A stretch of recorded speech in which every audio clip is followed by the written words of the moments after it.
마태복음 10장을 강독을 합니다. 마태복음 10장의 주요 주제는 제자를 부르시고 임명하시고 그 다음에 사명을 줍니다. 소제목을 붙인다면 사도 임명 및 사명 부여 이렇게 해봅니다. 그래서 전개는 12명을 부르시고 그 다음에 그들한테 권능을 주시고 그 다음에 너희들이 하는 일이 세상에서 칭찬받는 일이 아니다. 그러나 두려워하지 마라. 그 이유는 너희한테는 세상 사람들이 알지 못하는 상급이 있다. 이러면서 쭉 이 10장을 향해서 달려왔습니다. 그래서 설교로 교육을 한 뒤에 예수님의 귀신 쫓는 실습, 그 다음에 병을 고치는 실습 이런 걸 통해서 쭉 이제 보고 듣고 왔지요. 그래서 사실 10장에서 12제자를 부르고 그 다음에 파송하시는 사건은요 그렇게 금방 이루어지지 않습니다. 마태는 이 12제자를 부르시고 그 교육하는 과정을 기록하기 위해서 연대기 순서를 무시하고 기록을 했습니다. 그래서 10장도 사실은 12제자를 부르고 그 다음에 파송하는데 그 12제자를 부르신 것은 예수님의 공생에 시작하고 하나 둘 모으다가 1년 반 지난 뒤에 임명하시고 파송은 그로부터 한 6개월 이후에 파송을 하십니다. 그런 시간적인 흐름은 우리 에스라 성경원 같은 데에서 통독 과정을 거치면 잘 이해가 가면서 예수님의 지상 사역이 눈으로 보는 사역이 어떻게 전개되었는가 우리가 많은 훈련을 교육을 이렇게 받을 수 있는 거죠. 예수님께서 그의 12제자를 부르사 더러운 귀신을 쫓아내며 모든 병과 모든 약한 것을 고치는 권능을 주시니라. 자, 그래서 8장에서 9장까지 꼭 예수님의 실습을 해왔던 모든 권능을 제자들한테 줬는데요. 지금 이 앞에도 제자들이라는 말이 많이 나오죠. 그런데 이제 12제자를 따로 부르시면서 12사도의 이름은 이러하다. 그러면서 이 제자는 제자 중에 제자. 그래서 사도입니다. 왜 12명인가? 구약의 이스라엘 민족이 12지파였지요. 마찬가지로 이 12명을 통해서 앞으로 신약시대의 교회를 이끌어가는 그런 반석을 세울 것입니다. 그래서 보면은요, 다른 거 하지 않고 권능을 줬습니다. 그래서 예수님의 제자들한테는 두 가지가 있습니다. 권세와 권능이죠. 권능은 뭐냐면, authority, 권세, 그 다음에 능은 뭐냐면 능력입니다. 능력은 우리로 얘기하면 파워죠. 그래서 우리가 이것을 어떻게 보면 하냐면 경찰 제복 입은 교통경찰을 생각하면 됩니다. 그 제복을 입은 사람이 있으면 우리가 속도를 줄입니다. 왜냐하면 그한테 권세가 나타납니다. 그런데 그것을 무시하고 그 앞을 쏜살같이 달려가면 경찰이 왱하고 딸려와서 능력을 행합니다. 티켓을 주든지 말을 안 들으면 포승줄을 하든지 재판에 넘기다 이러면서 그래서 그 두 가지 권세와 능력을 예수님의 제자들한테 주었습니다. 그런데 보면은 더러운 귀신을 쫓는 그 다음에 병을 고치는 그 다음에 약한 것을 강하게 해주는 이 순서가 이 성경의 순서는 굉장히 중요하거든요. 그래서 보면은 귀신을 쫓는 그것이 먼저 줍니다. 귀신이 없으면요 병이 없습니다. 병이 없으면 약한 것이 없습니다. 그래서 우리가 이 귀신한테 직간접적으로 노출되어 있죠. 그 에덴 동산의 선악과 사건 이후에 예수님은 이런 영적 원리를 아주 따라서 그 제자들한테 능력을 주시는 것을 볼 수 있습니다. 12사도의 이름은 이러하다. 이 사도는 이제 아포스트로피. 그래서 이 사도라는 이름이 처음 나오자 이 마태복음에 밖에 나오지 않습니다. 그래서 이 앞으로는 그러면 다른 데는 어떻게 불렀는가? 다른 성경에서는 제자 그럼 보통 이 12사도를 이야기합니다. 그럼 사도란 말은 왜 마태복음에 썼는가? 이 마태복음은 유대인을 위해서 쓴 책이기 때문에 그들은 12사도 그러면 12지파를 그냥 연상을 합니다. 베드로라 하는 시몬은 하나님께서 들으신다 이런 뜻인데요. 또 어디는 뭐라고 그러냐면 베드로를 게바 그랬죠. 게바는 아람어입니다. 그래서 아람어로 반석이라는 뜻이고 그게 이제 베드로로 하면은 그 페트로스, 그래서 그것도 반석이라는 뜻인데 이거는 이제 헬라어 이렇게 왔죠. 시몬을 비롯하여 그의 형제 안드레와 세베대의 아들 야고보와 그의 형제 요한. 그래서 시몬과 안드레, 세베대는 부자였던 것 같아요. 그래서 아들 둘을 내보내고 그 종들과 함께 계속 고기잡이를 합니다. 그리고 이 어머니가 살로메죠. 살로메는 예수님의 이모가 됩니다. 그래서 이 한 동네 사람들이에요. 베세다 사람들인데요. 이들은 지금 여기에서 임명받기 전에 이미 예수님 공생을 시작할 때에 예루살렘에서 요단강변에서 이미 만났습니다. 그리고 그때 이미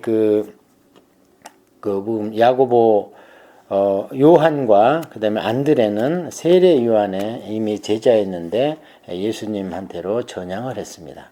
빌립과 바돌로메는 나다니엘이라고도 하지요. 예수님께서 직접 네가 무화과 나무에서 있을 때 내가 봤다 하면서 간사한 것이 없는 사람이다 그런 뜻이고, 도마와 세리마테, 이제 이 도마와 세리마테, 도마는 이제 우리가 잘 알고 있고요. 세리마테는 여기만 유독 세리라는 단어를 썼습니다. 이 마태복음을 쓰면서 마태는 자기가 세리다 이런 단어를 스스럼 없이 썼습니다. 다른 데에서는 안 썼어요. 세리 마태 이런 얘기를. 근데 본인을 필요할 때 세리라고 썼고, 나중에 마태가 예수님을 영접하고 나서 잔치를 할 때 보면요, 자기는 그냥 잔치를 했다 이렇게 썼는데, 누가복음에 보면은 모든 걸 다 버리고 예수님을 따랐다. 그 대목이 추가되어 있어요. 그래서 세리마태가 대단한 결심을 한 겁니다. 모든 것을 다 버리고 거기에는 오늘날 우리가 상상할 수 있는 부와 명예가 있습니다. 그 다음에 알페오의 아들 야고보와 다데오. 그래서 이제 여기도 형제입니다. 이 알페오와 이게 이제 야고보를 작은 야고보 이렇게 썼는데 그 작은 야고보는 키가 작다 그런 뜻이고요. 다데오 그 다음에 다데오는 쌍둥이다 이런 뜻입니다. 가나나인 시몬과 가룟 유다와 예수를 판 자라. 가룟 유다 곧 예수님을 판 자라. 그러니까 가나나인 시몬. 그래서 보통 이거를 해석을 여러 버전에 여러 가지로 되어 있는데요. 가나나인이 가나 사람인가? 아닙니다. 가나 사람은 아까 얘기한 바돌로메, 나다니엘이 가나 사람이에요. 가나 혼인잔치 그 동네 사람이에요. 그래서 이제 예수님이 거기를 연출다서 혼인잔치에 갔던 것 같고, 그렇다면 이들도 이제 전혀 모르는 사람이 아닌 것 같아요. 성경에는 기록이 안 돼 있지만. 그래서 가나나인은 어디는 또 가나안 사람이다 그래가지고 이방인 중에서 뽑은 거 아니냐 이렇게 하는데도 그렇지도 않고요.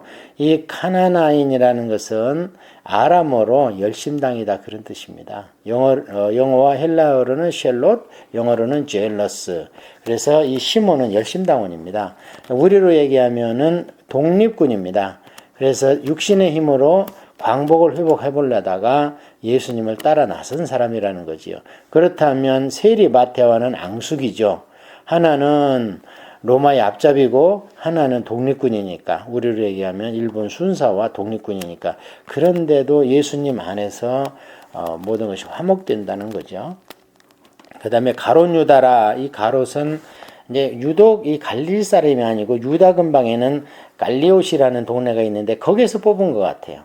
그래서 이 가롯 유다는 처음부터 예수님 당신을 팔자를 알고 뽑았는데 참 이 예수님의 마음에 참 연민이 갑니다. 안 돌았을 걸 알면서도 그 어떻게 뜻을 이루기 위해서 끌고 다녔는데 결국에는, 그래서 너는 차라리 나지 않는 게 좋을 뻔했구나 이런 얘기를 하는 것을 보면서 참 가룟 유다는 뭐 불쌍하게 이를 데 없고, 그 다음에 예수님에 대해서 참 그 스승으로서 또 하나님으로서 그런 제자를 끌고 다녀야 되는 그런 연민, 이런 것이 참 느껴집니다. 그래서 하나님이요, 우리를 예정하지 않고 구원하기로 작정 안 하면 안 되는 겁니다.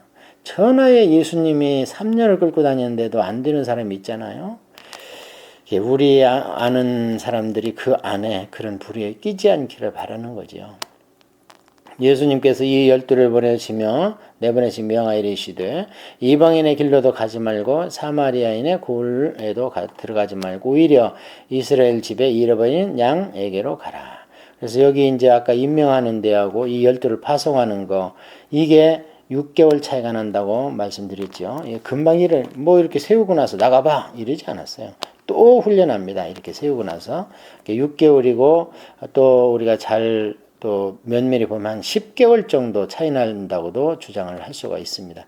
이게 쉽지 않다는 거예요. 제자 된다는 것이. 그래서 사도나 제자라는 얘기가 원어로 보면요, 보고 듣고 배운 걸로 끝하지 않습니다. 전권을 위임받는다는 겁니다. 그래서 이들이 하는 말은 곧 예수님이 하는 말인 거예요. 그러니까 먹고 자고 듣고 야단 맞고 다 3년간 해야 되는 겁니다. 그래서 믿고 이제 그때쯤 되면 예수님께서 나중에 너희들은 나를 누구라고 생각하느냐 하면서 합격했을 때에 이제는 너희들이 됐구나. 그럼 나는 핍박받고 이제는 하늘나라로 가야 된다. 이런 얘기를 나중에 가시샤리 빌립보에서 마지막으로 하는 것을 볼 수 있어요. 그래서 우리가 제자가 된다는 것은요, 그것은 배운다는 의미도 있지만 따른다는 의미도 있습니다. 원어적인 의미가요. 자, 여기에 보면 예수님께서는 지금 어디냐면 이스라엘의 이르벤 양에게로 가라 이렇게 말씀을 하시고, 그러니까 아직도 유대인을 통해서 세상을 구원해 보고 싶은 다윗과의 한 약속, 다윗 왕조의 약속을 예수님 때까지도 지속하고 싶은 하나님의 마음이 있습니다. 예수님이 오시자마자 그냥 이방인 다 전 세계 인구를 상대로 우리가 해보자 그렇게 하신 것이 아닙니다. 그렇게 하시려면 첫째, 모든 죄에 대한 완벽한 대속이 있어야 됩니다. 그게 예수님 십자가고, 또 완벽한 대속이 있다 하더라도 유대교도 아니고 멀리 있는 이방인들에게 하나님이 믿어질 수 있도록 성경이 기록돼야 되고 성령님이 가셔야 됩니다. 그렇게 돼야 그게 신약 시대가 되고, 그때부터는 이제 이방인의 그런 전도의 시대로, 하나님의 직접 사역 시대로 들어가는 거죠. 자, 그렇게 하면서 뭐라 그러냐면 본문과 설교 내용을 주시는데 한 가지입니다. 천국이 가까이 왔다 하라. 이제 이때부터 천국이 전파되는 거예요. 그래서 세례 요한도 천국에 가까이 왔다 그렇게 말씀하시고, 예수님도 오셔서 천국이 가까이 왔다, 회개하라, 천국이 가까이 왔다 이렇게 설교하셨고, 그 다음에 제자들도 와서 설교 주시는 제목이 뭐냐면 천국이 가까이 왔다고 해라. 간단합니다. 그러면서 그 현상으로 병든 자를 고치고 죽은 자를 살리며 나병 환자들을 깨끗하게 하며 귀신을 쫓아내되 너희가 거저 받았으니 거저 주라. 아주 중요한 말이죠. 이게 제자들의 사명입니다. 뭐냐? 설교해라. 천국 가까이 왔다 하고, 그 다음에 불쌍한 자들의 천국의 임재를 선포하도록 하라. 그 다음에 너희들이 육신적으로 조심할 것은 내가 너희들한테 뭘 받고 준 거 아니지 않느냐. 마찬가지로 너희도 뭘 받지 말고 그냥 줘라. 오히려 예수님은 제자들을 나중에 보면은 무화과나무 가서 뭐 좀 따먹이려고까지 노력하면서 아주 청빈하면서도 제자들한테 뭘 받지 않으셨습니다. 그런데 이제 이게 중요한 것이 한 번 더 강조되는데요. 너희 전대에 금이나 동이나 은이나 동인을 가지지 말고 여행을 위하여 배낭이나 두벌옷이나 신이나 지팡이를 가지지 마라. 이는 일꾼이 자기의 먹을 것을 받는 것이 마땅함이라. 그러니까 못해요. 돈 욕심내지 말고 재산 불리려고 하지 마. 절대. 그거를 더 세밀하게 강조하잖아요. 어떻게? 금은동 가지지 마. 그 다음에 옷, 그 사치스럽게 이 옷 저 옷 다 하지 말고 그냥 간단하게 입어. 그 다음에 신이나 지팡이 이런 것도 하지 않아요. 이게 이제 그 당시에 유대 지방 사람들의 그 여행 필수품입니다. 두 벌 옷과 그 다음에 신. 우리도 이제 옛날에 집신을 이렇게 뒤에다가 걸쳐 메고 한양으로 그 뭡니까 시험 보러 과거 시험 보러 갈 때 보면 그런 현상이죠. 그 다음에 지팡이. 왜냐면 이건 동물이 나타나고 이러면은 그것을 쫓아야 되는 것이고, 이래서 이게 아주 필수품인데 그런 것도 가지지 마라. 그러면서 오늘날 참 이 예수님의 이름으로 부를 누리는 사람들이 이런 거는 그냥 안 보는 거지요. 그건 그때 그 사람이다. 뭐 우리는 예수님 믿으니 누리고 살아야 되지 않느냐. 이런 걸 너무 아전인술 해석을 하는데요. 이게 이제 나중에 사도 바울이 그 목회자를 향해서 쓴 디모데 전서 후서, 그 다음에 디도서 이런 데 보면요, 절대 주의 종은 금전을 욕심내면 안 된다. 돈을 사랑하면 안 된다. 그런 거 몇 번 강조를 하는 걸 보는데 그런 게 좀 요즘에 잘 안 먹혀 들어가는 것 같아요. 큰 교회 대부분 해당이 안 됩니다. 제가 볼 때는 95% 정도의 목회자들은 이런 걸 잘 지키는 것 같아요. 아니면 기회가 없든지. 그런데 5에서 10% 정도 대형교회 목회자들을 치고 지키는 분들 별로 못 보고, 예, 개인적으로는 한경직 목사님이 참 청렴하셨다. 존경을 하고 있습니다. 어떤 성이나 마을에 들어가든지 그 중에 합당한 자를 찾아내어 너희가 떠나기까지 거기 머물라. 또 그 집에 들어가면서 평안하기를 빌라. 그 집이 이에 합당하면 너희 빈 평안이 거기 임할 것이요 만일 합당하지 아니하면 그 평안이 너희에게로 돌아올 것이니라. 그러므로 누구든지 너희를 영접하지도 아니하고 너희 말을 듣지도 아니하거든 그 집이나 성에서 나가 너희 발에 먼지를 털어버리라. 내가 진실로 너희에게 이르노니 심판날에 소돔과 고모라 땅이 그 성보다 견디기 쉬우리라. 자, 그래서 그러면 아무것도 안 가지고 가는데 어떻게 먹고 삽니까? 거기에 대해서 해답을 주지요. 어떻게 해답을 줍니까? 하나님께서 일꾼들을 먹을 걸 주지. 그러니까 걱정하지 마. 그게 이제 앞에 우리가 얘기했던 먹을 거, 입을 거, 마실 거, 잘 곳 이런 거 걱정하지 마라. 그냥 하나님의 나라 의를 먼저 구하라. 그랬는데 그럼 하나님이 어떻게 이것을 구해주는가? 만나처럼 주시는가? 그게 아니고요. 성경은 계속 그런 말씀을 하시는데 자기에게 영적으로 유익을 끼치는 목회자에게 빈손을 보이면 안 되는 거예요. 그건 마치 하나님께 빈손을 보이는 것이 되는 거예요. 그래서 일꾼이 자기 먹을 것을 받는 것이 마땅하다. 이것은 성도들로부터 그런 것을 조금 공개를 받으라는 겁니다. 그래서 사도 바울이 나중에 고린도서에 보면 뭐라고 썼냐면 소의 멍에를 세우지 말라. 발 깎는 소의 멍에를 세우지 말라 하는 것이 레위기에 있는데요.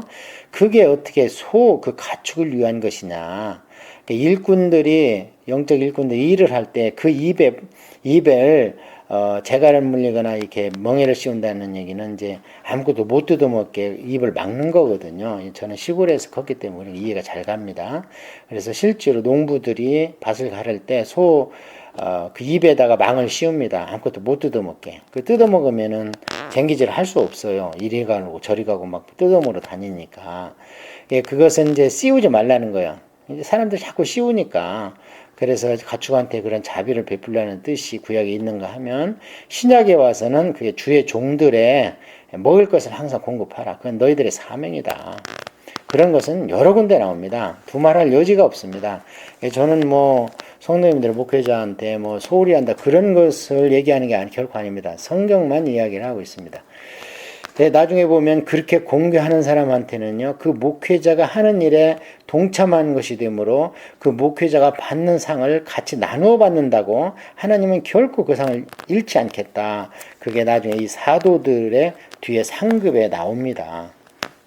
여기 보면 너에게 진실로 인해 심판날에 소돔과 고모라 땅이 그 성보다 견디기 쉬우리라 이렇게 이야기를 하면서 사실은 다른 성경에는 없습니다. 이게 다른 복음서에는. 그러면 이건 뭐냐, 유대인들은 소돔과 고모라가 어떻게 망했는가 유대인들은 알고 있어요. 이건 뭐 헬라나 로마 사람들한테 들이대면 이게 무슨 소리야 이래 얘기할 텐데 오늘날도 뭐 구약 성경을 공부를 안 하면 소돔과 고모라가 무슨 소리야 하고 신약만 보고 있는 성도들은 그럴 거 아닙니까? 근데 유대인들은 알고 있기 때문에 그게 얼마나 죄악이 많고 그랬는데 진짜 하나님의 그 천사들까지 동성연애를 하려고 그러니까 하나님이 그냥 불을 화산을 터뜨려 가지고 그게 하늘로 치솟아갖고 그냥 불비가 내려가지고 다 멸해버렸는데요. 막 땅도 뒤집고 하늘에서 불이 내서 태워버리고 그 엄청난 심판이 있었는데 어떻게 하는가? 복음을 안 받는 자들이 나중에 그렇게 된다는 겁니다. 그래서 여기에도 보면 안 받아들이는 사람한테는 그 성에 나와 일단 나오고 그 다음에 너희들을 핍박하면 피해. 거기서 끝까지 버틸라고 하지 마. 그건 순교가 아니야. 그래서 순교할 자리는 따로 있는 겁니다. 기도 중에. 그래서 순교할 자리 같은 건 본인의 힘으로 피할 수가 없습니다. 그런데 여기는 이제 예수님은 계속 복음을 전하는 동안에는 영접하지 않으면 나오라는 거예요. 그냥. 그리고 핍박하면 그걸 피하라는 거예요.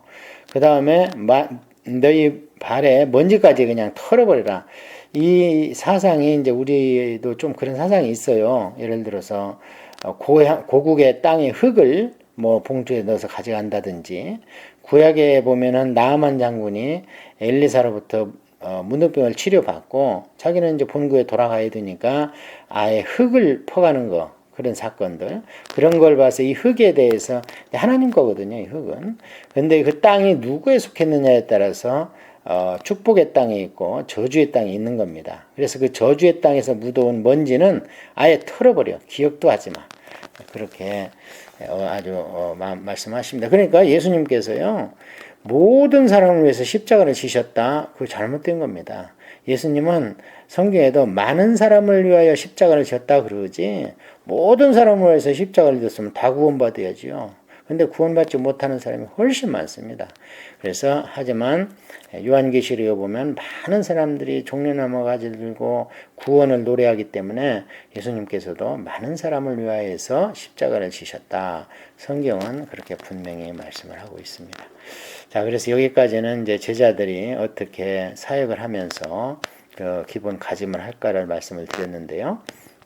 그러면 이제 가면은 무슨 일이 일어나는가? 보라, 내가 너희를 양을 이리 가운데 보냄과 같도다. 그러므로 너희는 뱀같이 지혜롭고 비둘기같이 순결하라. 사람들을 삼가라. 그들이 너희를 공회에 넘겨주겠고 그들의 회당에서 채찍질하리라. 또 너희가 나로 말미암아 총독과 임금들 앞에 끌려가리니 이는 그들과 이방인들에게 증거가 되게 하려 하심이라.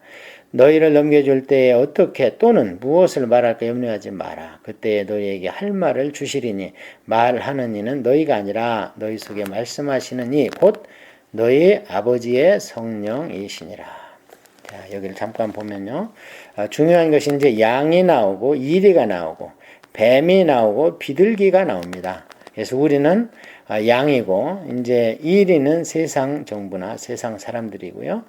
뱀이나 비둘기는 이제 동물의 하나님의 창조 원리를 보면요, 동물들의 그 속성이 있습니다. 그 속성이 가장 독특하게 나타내는 것이 그 동물의 특성이 됩니다. 그래서 그게 이제 우리한테도 있고 천사에도 있는 것 같아요. 그래서 하나님을 호위하는 그 천사가 그룹이라는 케루빔인데요. 그 천사가 나오는데 사자 같고 어떻습니까? 소 같고 사람 같고 독수리 같고, 그게 그 각종 동물에 나타나는 특성 중에서 가장 강력하게 나타나는 것들, 우리는 그것을 강한 동물이다 그러는데 그 특성들이 나타나잖아요. 그런데 지혜의 왕은 역시 뱀입니다. 그렇기 때문에 이 뱀을 사단이 꼬여가지고 하갈한테 그 하와한테 접근시킨 거지요. 그 다음에 비둘기는 참 순결해요. 그래서 얼마나 순결한지 이게 더럽고 이런 거 안 먹습니다. 잘. 영적으로. 그래서 노아 홍수 같은 데 보면 까마귀는 그냥 나가서 그냥 지 돌아다니다가 안 돌아오는데 비둘기는 끝까지 자기가 순결하게 새 순이 나오는 때까지 먹을 것이 없으니까 다시 노아의 방주로 돌아오는 이런 것을 볼 수 있어요. 모든 동물의 각 동물의 특성이 있습니다. 이제 그런 것들이 사람들한테도 있어요. 그래서 어떤 사람은 불같이 화를 잘 내는 사람이 있고, 특히 여성분들은 비둘기같이 참 순수하고 그런 것을 우리가 볼 수 있는데요. 그게 하나님의 창조 섭리입니다. 그런 특성을 만들어 놓고 거기에 맞게 그 장막을 입혀놨지요. 흙으로. 그런 걸 보면 하나님의 섭리가 조금 우리가 엿볼 수 있는데요. 하여튼 어떻습니까? 가면은 절대 영접하는 자가 없습니다. 알렉산더도 영접받고 고레스도 영접받고 그냥 해방군이 왔다. 우리가 정부의 핍박에 못 살았는데 해방군이 왔다고 막 영접을 하고 그러는데 예수 믿는다고 전도하러 간다고 영접하는 사람이 없어요. 아무것도 모르는데도 영접을 안 합니다. 교회만 간다면 괜히 미워해요. 아무것도 모르는 시골 할머니들도 교회만 간다면 그 이쁜 손자들을 그냥 때리고 그런 걸 볼 수 있는데, 그게 이제 영적으로 우리가 어느 지대에 속해 있는가가 나타나는 직접적인 증거라고 할 수가 있습니다. 세상 왕은 뭐 더군다나 데려다가 때리죠. 자, 그런데 그때 무슨 말을 할지 생각하지 마라.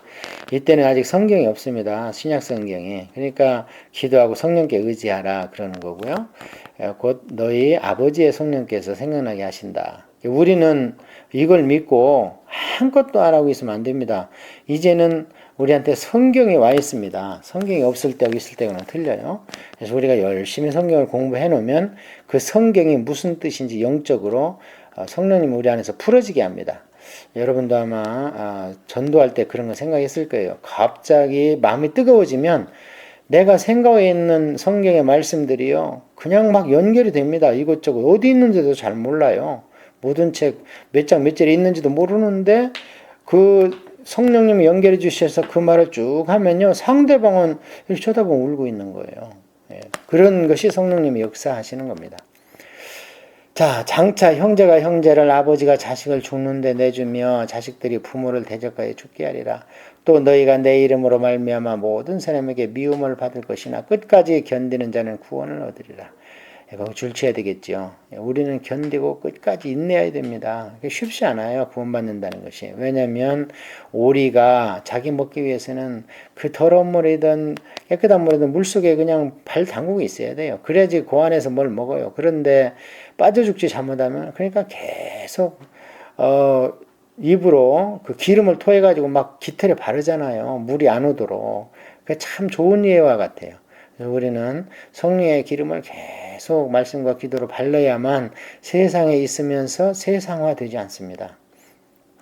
자, 이 동네에서 너희를 박해하거든 저 동네로 피하라. 내가 진실로 너희에게 이르노니 이스라엘의 모든 동네를 다 다니지 못해서 인자가 오리라. 그래서 박해를 한번 피하라는 거예요. 그 다음에 제일 참 안타까운 게요, 이 영적인 거는요, 혈육으로 어떻게 안 됩니다. 그래서 형제가 형제를, 참 너무 같으면 안 받아들이면 안 보면 그만인데, 형제는 안 볼 수도 없고, 아버지와 자식 간, 그 자식이 안 믿고, 또 아버지가 안 믿으면 한장하는 거지요. 혈육이 아니면 안 보면 그만인데, 봐야 되니까. 밥 먹을 때마다 만나야 되고, 그냥 눈만 뜨면 봐야 되는 게 가족인데, 가족이 하나 안 되고, 더 그 악한 상황은 부부간에 다를 때, 짝맺음일 때 정말 얼마나 어려운지. 짝맺음인데 평안한 것은요, 잘 모르겠습니다. 예. 그 천국을 잘 모르는 것인지 아니면 그냥 타협을 하는 것이고 포기를 하는 것인지 잘 모르겠지만, 진정 사랑하면 부부간보다도 자식간에 더 큰 문제인 것 같아요. 부부는 돌아서면 남인데 자식은 또 돌아서도 남이 안 됩니다. 그래서 자식이 이 영적인 문제로 참 아들을 받으면요, 한시도 편할 날이 없습니다. 무엇을 해도 편할 날이 없고 어디 가도 자신이 없는 거죠. 그래서 그런 우리의 영원한 기도의 제목이 될 수 있습니다. 자, 이처럼 전도꾼으로 산다는 것이 쉽지 않다는 거예요. 자, 그 다음에 그러면 어떻게 하는가? 그러면 제자들이 이제 아이고 이제 우리 죽었구나. 하라고 그래 해야 되는데, 그런데 두 가지라는 거예요. 너희들이 그 일을 계속 해야 되는 것은 첫째, 이 땅에 그 목숨을 두려워하지 말라는 거예요. 육신의 목숨을. 두 번째, 영원한 상급이 있다는 거예요. 이 두 가지입니다. 이 두 가지 중에 한 가지도 빠지면 안 돼요. 누구든지 죽음하면 두렵습니다. 바울도 너무 두려워하니까 계속 두려워하지 말래. 주님이 고린도에서도 그러고 예루살렘에서도 로마에서도 그러고 두려워하지 마라. 왜냐면 너무 두려워하니까. 그리고 우리도 마찬가지예요. 사도 누구도 기쁨으로, 두려움 없이 기쁨으로 십자가 지지 않았습니다. 두려워했습니다. 그러나 이제 그것을 이길 만한 성령님의 힘을 줬기 때문에 마음속에서는 기쁨이 우러났지요. 자, 그래서 그 두 가지입니다. 첫째는 몸을 죽이는 자를 두려워하면 안 됩니다. 몸과 영혼을 능히 지옥에 멸할 자를 두려워하라는 거예요. 그 다음에 두 번째는 상급이 있다는 거예요. 상급이. 제자가 그 선생보다 또는 종이 그 상전보다 높지 못하나니 제자가 그 선생 같고 종이 그 상전 같으면 족하도다. 집주인을 바알세불을 하였거든 하물며 그 집 사람들이랴. 제자는 사도고 선생은 예수님이고요. 제자는 우리고 선생은 예수님입니다. 그러니까 높지 못하다. 그러니까 십자가 지라는 거예요. 선생을 십자가에 못 박았는데 제자들은 제대로 선생을 따른다면 십자가에 못 박는 것을 두려워하지 말라. 그러니까 베드로가 이제 사도가 이 말씀 때문에 나는 거꾸로 못 박아라. 오히려 예수님보다 못한 내가 거꾸로 못을 박아야지. 어떻게 내가 저기 하겠는가. 그런즉 그들을 두려워하지 마라. 감추인 것이 드러나지 않는 것이 없고 숨은 것이 알려지지 않을 것이 없느니라. 내가 너희에게 어두운 데서 이르는 것을 광명한 데서 말하며 너희가 귓속말로 들은 것을 집 위에서 전파하라. 지금까지 예수님께서는 어떻게 했냐면요. 사실 제자들한테만 풀어준 것도 많다 그러잖아요. 비유가 아니면 말씀 안 하시는데 제자들한테 나중에 따로 있을 때 비유를 풀어주고 이런 걸 말씀하셨고, 어떤 때는 예수님도 어떤 면에서는 예루살렘이 더 많은 사람이 있지만 갈릴리로 빠져나온 것은 핍박을 피하기 위해서입니다. 더 그냥 핍박받는데 너무 대항하다 보면 진짜 복음을 선포할 기회가 별로 없기 때문에, 그래서 귓속말로 사실 얘기했어요. 제자들한테만 모아놓고 이제 그러니까 이런 집에서 같이 모였다 그런 얘기죠. 꼭 귀로 쏘곤쏘곤 했다는 얘기가 아니고, 내가 이제 쉽게 가면 이런 얘기입니다. 내가 너희들만 모아놓고 비밀을 얘기했지. 이게 계시지 않느냐. 이제 너희들은 그렇게 할 필요 없어. 그냥 나가서 나팔을 불어라. 그래서 마지막 때 나팔수가 되라. 그런 뜻입니다. 몸은 죽여도 영혼을 능히 죽이지 못하는 자들을 두려워하지 말고 오직 몸과 영혼을 능히 지옥에 멸할 수 있는 이를 두려워하라. 이것 때문에 순교하는 겁니다. 왜냐하면 이 우리한테 두 가지의 죽음이 있다는 것을 알지 못하면 순교 못합니다. 하나뿐이라면 몸을 죽이는 것을 어떻게라도 타협을 하지요. 그런데 두 번째 사망, 영원한 사망, 지옥과 천국으로 갈라지는 그 백보자 심판 뒤의 사망, 그게 두렵다는 거예요. 그러니까 지금 능히 십자가를 박아도 예수님은 6시간에 계셨고, 그 다음에 교수에 처음은 한 1, 2분이면 가잖아요, 우리는. 그런 걸 두려워하지 말라는 거예요. 영원히 그런 환난과 고통이 영원히 계속되는 그걸 두려워하라는 거예요. 참새 2마리가 하나 한 쌀 위에 팔리지 아니하느냐. 그러나 너희 아버지께서 허락하지 아니하시면 그 하나도 땅에 떨어지지 아니하리라. 너희에게는 머리털까지 다 세신 바 되었느니 두려워하지 마라. 너희는 많은 참새보다 귀하니라. 그 이제 참새 하나까지도 하나님의 섭리 가운데 있고, 알곤퀸 팍에 있는 그 개나리 하나까지도 하나님이 다 그냥 살피시는데, 사도가 된 너희들을 어떻게 하나님이 못 본다고 하겠느냐. 너희는 머리털까지 다 세신 바 되었다. 저는 이거 생각할 때마다 참 하나님이 세심하시구나. 우리도 못 세잖아요, 머리털을. 오늘 아침에도 머리를 감을 때 많이 빠졌던데, 몇 개 난 빠진 거는 쉬어볼 수 있지만 또 난 거는 어떻게 셀 수 있겠어요? 그러니까 또 어떤 사람들은 이것을 문자대로 해가지고 대머리는 그럼 셀 것도 없는데 그렇게 얘기도 하는데, 이건 이제 그 당시에 속담입니다.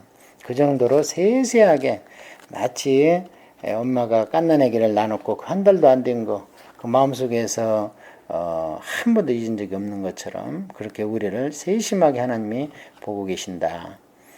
누구든지 사람 앞에서 나를 시인하면 나도 하나님 하늘에 계신 내 아버지 앞에서 그를 시인할 것이요. 누구든지 사람 앞에서 나를 부인하면 나도 하늘에 계신 내 아버지 앞에서 그를 부인하. 이게 상급입니다. 우리의 상급.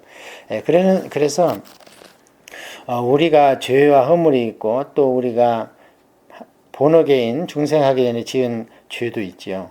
저는 그렇게 생각해요. 그것이 하나님 앞에 백보자 심판에 가면요, 전혀 기억나지 않다든지 그러지 않을 거라고 생각해요. 성경은 여러 군데서 우리의 모든 언행을 아버지 앞에서 다 짓고 합니다. 그러나 짓고 한 대로 심판을 해야 되는데 예수님의 변호사가 돼가지고 옆에서, 그러나 얘가 그것을 자기 죄를 알고 이미 이 땅에 있을 때 자기 죄에 대한 죽임을 당했습니다. 그게 나와 함께 십자가에 못 박힌 겁니다. 그리고 그 모든 아픔과 죄의 결과는 내가 떠안았습니다. 그러나 그는 이미 십자가에 나와 함께 못을 박혔습니다. 그리고 내가 부활한 것처럼 그를 내가 품에 안고 같이 부활했습니다. 이렇게 변호하신다는 거예요. 그래서 우리가 구원을 받는 것이지, 이 땅에 있을 때도 우리가 지은 것을 한 번도 마음속에서 죄가 망각으로 된 적은 있지만, 그러나 그게 없다, 이렇게 할 수는 없는 거 아닙니까? 그래서 우리가 그런 것을 성경을 전권적으로 보면 그렇게 이해하고 유추할 수 있지 않는가 생각을 합니다. 그래서 이게 참 큰 복이에요. 예수님이 내가 그를 압니다. 이러면은 그냥 우리가 구원되는 거예요. 내가 세상에 화평을 주려 온 줄로 생각하지 마라. 화평이 아니요 검을 주러 왔노라. 내가 온 것은 사람이 그 아버지와 딸이 어머니와 며느리와 시어머니와 불화하게 하려 함이니 사람의 원수가 자기 집안 식구리라. 앞에도 얘기했잖아요. 형제가 형제를 내주고 아버지가 자식을 내주고